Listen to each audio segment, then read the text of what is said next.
Well, let's talk about you. Let's talk about this victory, Parvati. Second W. How are you feeling right now? Because I would imagine, again, this is not like a Micronesia where you were lying in wait for the votes to be revealed. It was there on the island, but getting to relive this again. What was that experience? Actually, Mike, you will be maybe surprised to know that they filmed three endings. Are you kidding They me? filmed an ending where Luke won, they filmed one where Janine won, and they filmed one where I won. So we're all like, yay. And I'm like celebrating and we're hugging. And I'm like, is this real or not? No, So wait. Survivor didn't stop. They went full drag race. They filmed all possible endings. Yeah, I guess they just didn't want it to leak that who won. Wow. Okay, so then this was legitimate, an exhale several months in the making once you actually were able to see it happen. Yeah. It's been almost a year.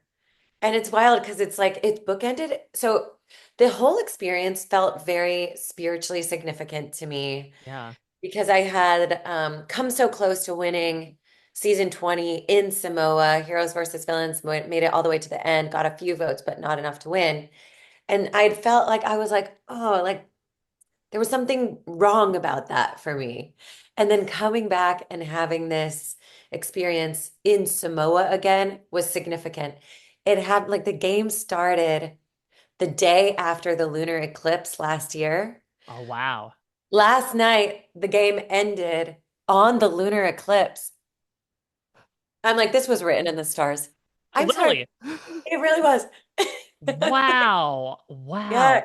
Well, let's start with the end of that eclipse, or I should say the second eclipse, because I mean, I think a lot of people very appropriately like lauded your final tribal council performance. But of course, you know better than anybody how much can sort of come out with the jury votes versus your final tribal council performance. So when the jurors get up to vote, what did you think your chances were? And were there any jury votes one way or the other that surprised you the most? I was pretty sure that I'd nailed tribal. I was like, oh, I'm good at warming to the jury. And what I focus on is building relationships. My social game is my number one priority anytime I play. Gadgets and advantages are always kind of second tier for me. So I'm always playing with the eye to what does this person value? What matters to them? How are they playing? And then what can I read about what matters to them through how they play the game themselves individually. So I really spoke to the jury from that point of view, and it helped me out. I felt like I had their warmth and affection. So when they got up to vote, I was like, okay, cool. I was worried that the Australians might stick with Luke because he is a truly beloved character in Australian Survivor. When he lost his season of Survivor, fans did a GoFundMe for him Yeah. and raised more money than the winner made. Yeah. They had to shut down the GoFundMe because it was like getting out of hand how much money he was raising. So this is how beloved he is. So I was like, okay, I see what I'm up against here. This is like a true icon of Australian Survivor. So I was nervous about that. And also I had no relationship with Tommy from the World Tribe. So I was like, I might not win Mm. because Tommy, I don't know. And then the Australians, they might all vote for Luke. So I wasn't sure. I was very surprised about Tommy's vote. And I was so delighted by it. I sent him a DM. I was like, thank you so much for your vote. And he's like, we were looking for the greatest of all time and gameplay, and that's what mattered to me. And you did the best and you deserve it. Wow. So And let's I mean, it was just like such a healing experience for me to be, to get to the end and to have a jury be happy for me. That's the thing. And what's interesting is that, I would imagine that again, you make history. I'm not sure if you know this. You're the first person I think in English speaking Survivor history to make Final Tribal three times.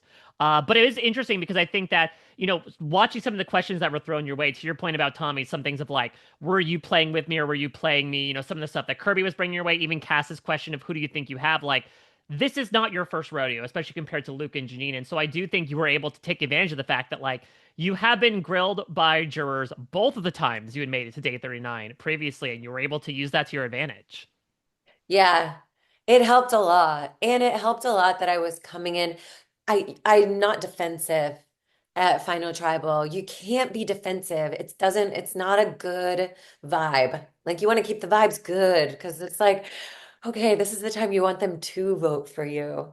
So how good can you make them feel is sort of where I go with my questions. And also, I think, Mike, I just came off of Deal or No Deal. Yeah. We just came off of doing all my press for that. So the interview questions it's kind of good practice doing all those interview questions because I was prepared for sort of anything that anyone would lob my way. And then I would receive the question, hold space for the question, and then inside of the question, think, what does this person really want to hear from me? Well, let's rewind to the beginning of this experience because, again, and we'll talk about this a little later, I think you come to this particular season of Survivor a very different person than the one who left the edge of extinction back during Winners at War. So, what was sort of your headspace going into, a very familiar game, but maybe as someone who was a bit unfamiliar in terms of a persona, and especially knowing half the cast was going to be from Australia, did you get any sort of downloads as to who these people might be? How new were you to the opposition? Well, when they asked me to play, I immediately said yes. It was a short game, international season in Samoa. I was like, that's all I need to know. And then they sent me links to watch different seasons of Australian Survivor. So I was preparing by watching Australian Survivor. I'd never watched it before. It's notoriously challenging to watch the show in Hmm. the United States. Like true fans will find a way, but it's hard to find. So I watched Shawnee's season, King George. I watched a bit of David's. Before I went to play Deal or No Deal, I was watching David's season. So that's Which the is only why one. you recognized him. That makes sense. Yeah. So it really felt like this was a long game that had multiple pieces. And one was preparing by watching the show and meeting some of the bigger characters. I was like, for sure, Luke is going to be on Survivor on this game. He's such a huge character. He reminds me of Tyson Mm. so much. I was like, this guy, he'll be fun to play with. So I was familiar with some of the Australian Survivor players, but the World Tribe was all new to me, like Rob and Cass and Tommy and Lisa. So funny. Well, let's talk about that from the oppositional perspective, because as you sort of touted in your final tribal council, you come in with one of the biggest, you know, reputations, one of the biggest perceptions with a W next to your name.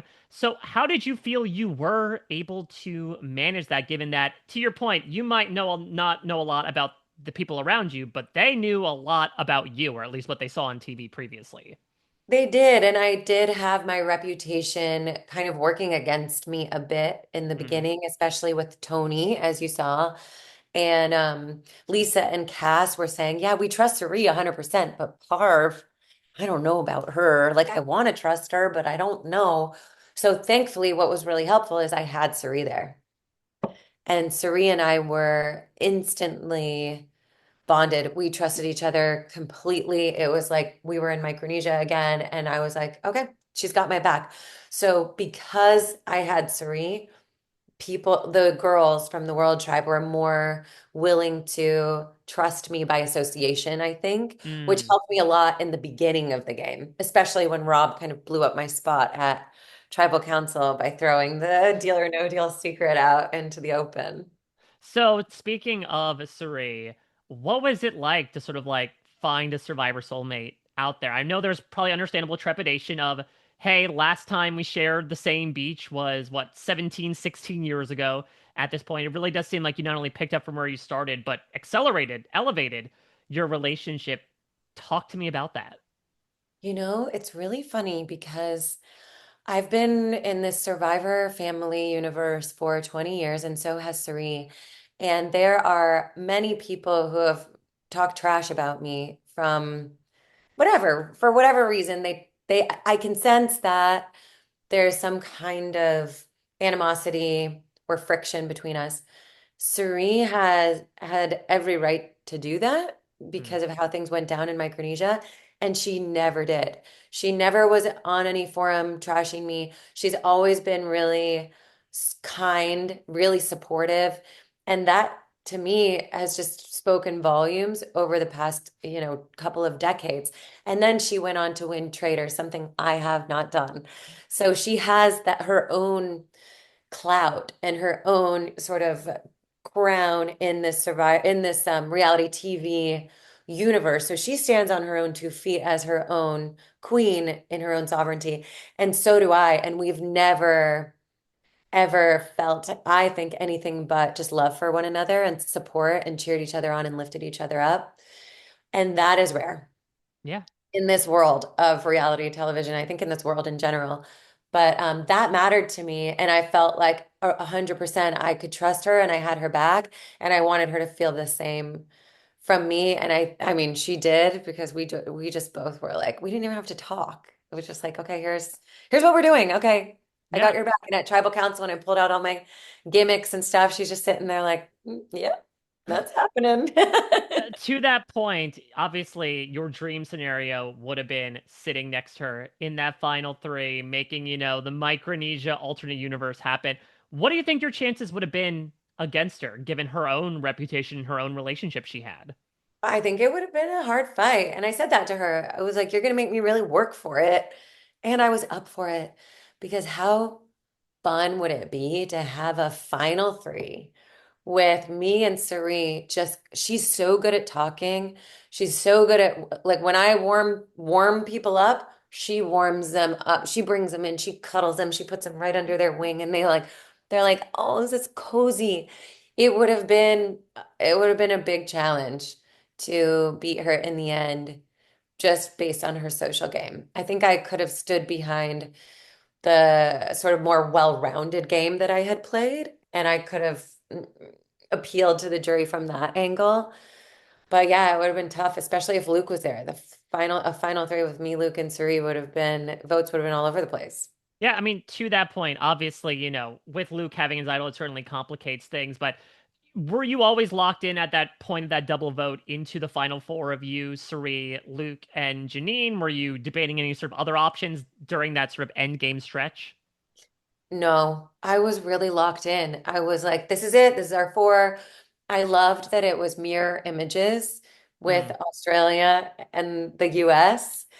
I loved that because originally the season was meant to be Australia versus US, and then some things happened and it wasn't that. It was different. So I liked kind of making that happen at the end, and how Janine and Luke were such loyal allies to each other, and Cirie and I were such loyal allies to each other. And I was like, yeah, let's just take this crew in and then we'll battle it out from there. I knew that I could win a final challenge of endurance and pain.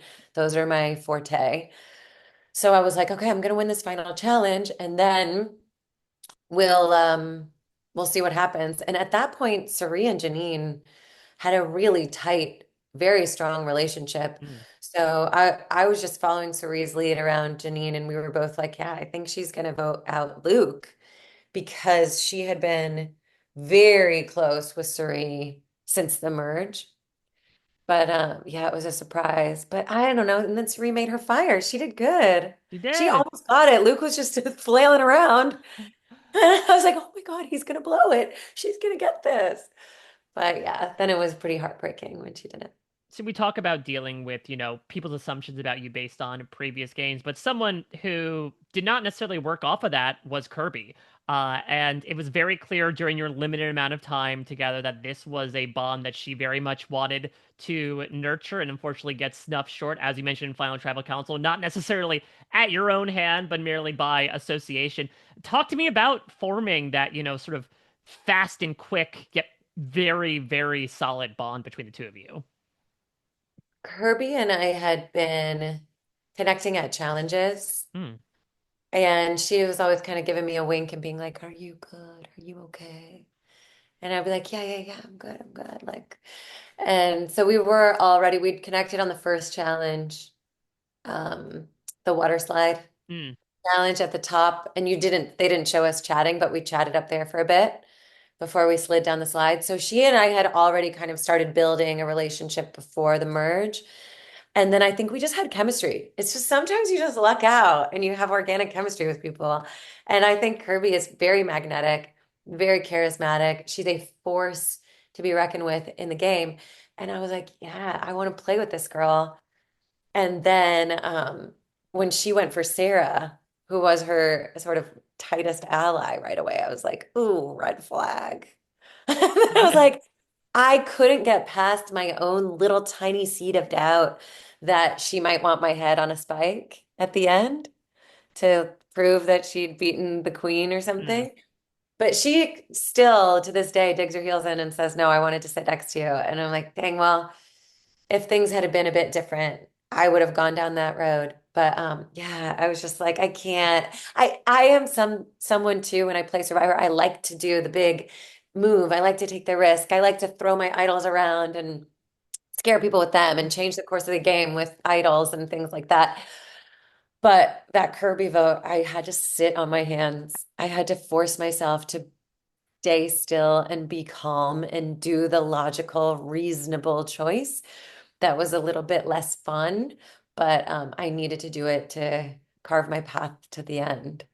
Y'all, listen, the very next day, your hands get out from under your legs and go firmly into your bag to pull out that advantage you got at the auction. And look, not a lot of Survivor players can say they have one legendary move on their resume, let alone two. It was tough to one up that double idol play in Heroes versus Villains, but arguably you did it here with the great bluff. Just omitting a little bit of information about your knowledge is power advantage in the moment when Cass pulls out her idol. Walk me through that line of logic. Were you always intending to sort of use this as, a bludgeon? Or was this something that just in the moment you're like, okay, let's make sure we omit that particular part? Yeah, I actually forgot the rule. Oh. I hadn't reread the scroll since I got it. And I had just talked to Cirie about it at the spa. I was like, oh, I got this advantage. I can play it. So it was top of my mind that I had it. Because there's a lot going on in this game. And it was so Mm. short that everything was just more intense, more things to think about in a shorter amount of time. The pressure was higher. So it was like you're going straight from a challenge to the scramble to tribal. And it's like, okay, how do I navigate this? And if they're trying to blindside me, okay, what do I need to play? I got my idol. I wasn't even thinking about that advantage. But then when Cass pulled out her idol, I was like, oh my God, what do I have? What can I do? What can I do? And then I was like, oh, I have this steal an idol. I'll just steal her idol. So I pull it out and I start to read it. And as I'm reading it, I realize I can't actually play it. But I'm like, I'm gonna pretend like I can. So she gets scared. So I just read it to that point where I was just like, yeah, I can steal your idol. And I said it confidently and calmly enough that people took it. And I was like, ah ha ha, no, no, no, ma'am. And then it was really funny because Jonathan goes, what was that last line again, Parv? Can you say that last line? Well, And I go, thank you for asking, Jonathan. And then I read the line that I had just read again. I was like, and this lets me steal your idol. And then I look over at Cass, and that's when she's like, no, you don't have to do this. And I was like, you don't have to do this. It actually scared me how good I played that. Watching it, I was like, oh my God, that's really good. oh my Like God. in the moment, because no, it was not premeditated. And that's something that I want to offer and encourage every Survivor player from here on. Please don't go in there thinking about the big moves you can make to put on your resume, because if you think about it ahead of time, it's too much. Stay in the moment. Don't try to plan big moves ahead of time for your resume, because the game will offer you the opportunity to play in the moment, whatever big high stakes you need. Just stay aware of all of your options. That's what Mm. I'll say. Yeah. Yeah, I love that. So once you end up getting this information out, not only does it prevent, Cass from playing her idol, it also then drudges up, and this is something you certainly didn't expect, Luke the next day to approach you, say, I have an idol as well, and then subsequently approach you and be like, rip up your advantage. Talk me through your headspace in all of this, the piece of information you get that also then turns into this brokerage of trust that he tries to wield like a cudgel in the final three. Oh, I loved it because I felt complete with my advantage. I'd used it exactly how it needed to be used to get the result I wanted to get Cass out of the game. I did not want Cass in a final endurance challenge with me. Then when Luke came up to me on the beach and told me about his idol, I was like, oh my God, unexpected. My advantage is still in play because I was just like, I'm done with it. I would throw it in the trash now. But then he was like, I have an idol. I would never have known that. And he didn't have to tell me because the advantage is only really valuable after before Jonathan says it's time to vote. So he could have kept that idol a secret the whole rest of the game. And he now admits that before he came out to play, he told himself two things to remember. One is always read the parchment. Yeah. Always ask to read the parchment. If somebody says they have a parchment, always ask to read it and always ask to see the idol. So if somebody says they have an idol, ask them to see it.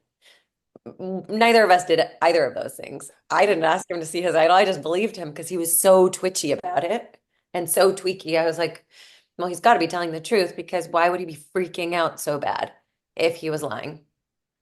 And then when he asked me to tear up the paper, I was just like, at first, no, I'm not going to do that. But then some time passed and he came back to me and he was panicking.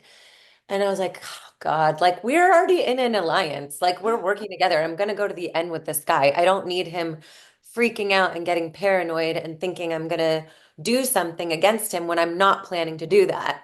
So that's why I was willing to rip it up because it would, if I would have kept the advantage, it would have created more chaos and uncertainty and paranoia, and it would have disrupted my relationship with Luke. So Hmm. that's why I was like, I'm just going to tear this up and get rid of it.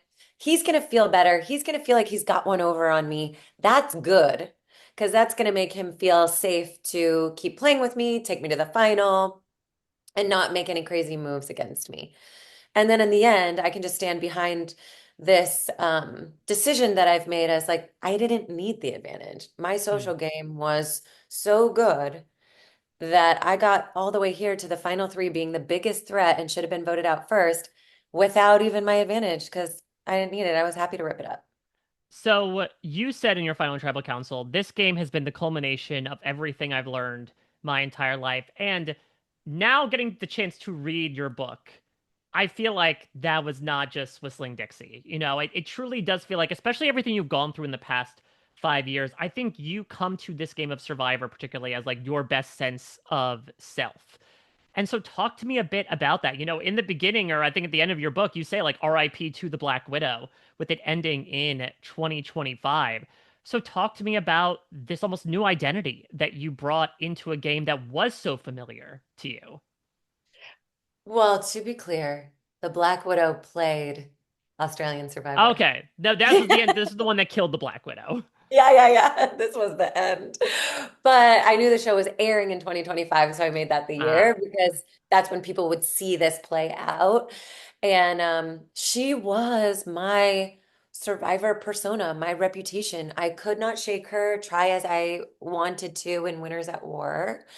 And then when I tried to ditch her, it didn't work out for me. So, yeah, writing my book was an exercise in full and complete self-acceptance, really acknowledging that I have all these different parts of me. I'm a person who is kind, loyal, trustworthy, supportive, strong, also a person who is manipulative, but can betray people, can deceive, can lie, can stab someone in the back and shoot someone in the head in Survivor.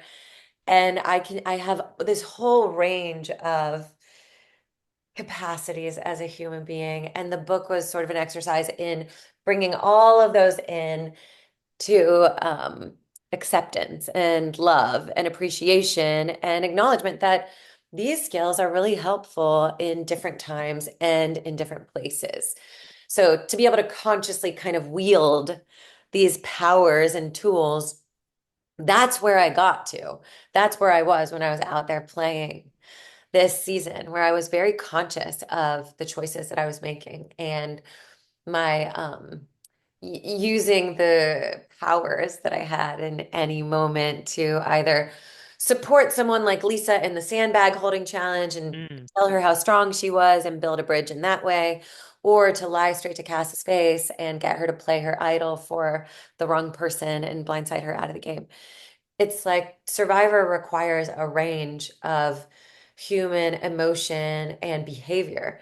And I was just like ready. I was ready. And I wasn't ashamed of anything about Yeah. myself. I was just like really proud and excited to be playing this game in like the fullness of my humanity.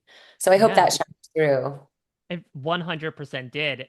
And so how did it feel then to be rewarded handily? I mean, do you consider yourself the GOAT now, considering how much the title was said from the season? And if so, what is your reaction to earning that title? I think, yeah, I'm gonna accept the title. Like they've ti that's my title. They've deemed it upon me and placed I have the crown, the scepter, the wand, the machete, whatever we have or survivor. Yeah, it feels really good. I've never had a jury that appreciates and respects my game and has been not only so supportive of me in the game in the moment, but also after the fact, like on social media now. And they're like the jury is posting about my win and celebrating and congratulating me. I've never had that. Like, oh, I've always Yeah. had people be resentful or jealous or upset. And it just feels like very sweet. It's very nice because that's how I am. That's how I am with these winners, with people that I play with. I'm like, good game. You deserve it. You played so well. Even if it's not someone I voted for, I'm happy for them to have won. Because I don't know if you know this about me, but I have never voted for the winner on the That's jury. true. You've got batting zero. I always vote for the wrong person. But I am always very happy for the people that win and like want to be supportive of them. So Yeah. it's really nice to feel that from this crew. Last thing I want to ask, I know that you have formally retired from Survivor, but I know you're stepping behind the camera a bit. Is there anything you want to tease about, any future appearances you might be making in terms of other shows or what you're currently working on now behind the scenes? Well, things pop up at a moment's notice, and I sometimes will just jump on that pony and ride it. Right now, what I have, like what I have that's solid is I am co-executive producing a show with Endemol, who produced Deal or No Deal Island, and we've just sold the show to a network, and it's going to be so cool. It's something that has never been done before. It is sort of the ultimate social game. Yeah, so it's going to be a really fun reality competition show that focuses exclusively on social dynamics. And I think will be a really fascinating kind of look into sociology and psychology and what makes people tick. Okay, I'm Very excited excited. for this. This could be Yeah. great. This could be great. Well, thank you so much for not only, of course, every chance we get to speak, but everything you brought here. Again, I really do feel like, especially getting the chance to talk with you over the past couple of years, like this does feel like such a culmination of everything that you have gone through, especially as of late, up to this point, that you put together, as you said, your best game yet. And it wouldn't be possible without your past successes combined with your present sense of self to, inform the future and whatever that might hold. So, congratulations. I know I'm one of many to say this, but I think it was immensely enjoyable to watch you be your full self out there and to succeed because of it. So, seriously, congratulations, Parvati. This was such a You're pleasure. gonna make me cry. That's so nice. I'm really emotional this season. It's been such an emotional journey for me because it has been like the culmination of so much emotional highs and lows. Yeah. And then to have Cirie and just like the reaction from the fans and you and people being like, it was so fun to watch. I'm like, it was so fun to play. I just felt like really privileged to get the opportunity to go back and play this game with this team and this, yeah, everything. It was really magical.